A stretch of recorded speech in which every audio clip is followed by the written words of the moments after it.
My research into the invariably complex nature of incorporeal soul matter has led to a promising discovery.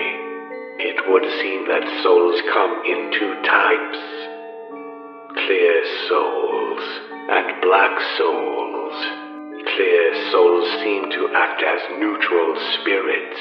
So far, every single child that has died at my hand has produced a clear, desaturated spirit. These souls are relatively weak, containing little energy when contained within a vessel, yet still containing some form of free will and control of their respective vessels. Black souls, on the other hand, appear dark, like shadows. Black souls tend to be self-expressed in hues of purple and black. These souls, from my own observations, tend to manifest from adults. The magnitude of a soul's power seems to be determined by emotion itself. Children's souls are weak for this very reason. Children, having undeveloped brains, only hold on to certain emotions upon death. Fear being the main emotion. Adults, however, have a more sophisticated emotional palette. Anger, lust, greed, and even envy could manifest in souls. However, the most interesting emotion of all, in my observations, seems to be regret.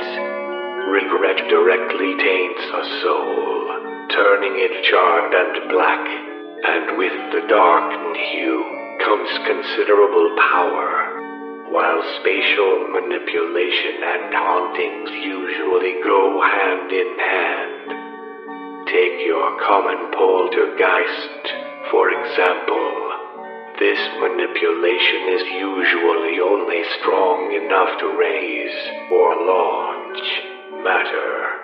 However, since the strength of a soul's power to manipulate its surroundings is determined by the emotion contained within it, one could argue that if a soul were to contain an intense enough regret, why, it might be able to engage in temporal manipulation. Could a soul reverse time through a physical manifestation of its own regret? Perhaps not, but should a soul contain an intense, unyielding regret, it may be able to travel between timelines, and indeed, enter the spatial vacuum between timelines. The soul's ultimate desire to turn back the clock. An interesting thought, but one sadly unrelated to my studies. Time is a merely misunderstood spatial dimension, and the discoveries I aim to make should transcend what we ought to know about space-time relativity. My research continues as normal.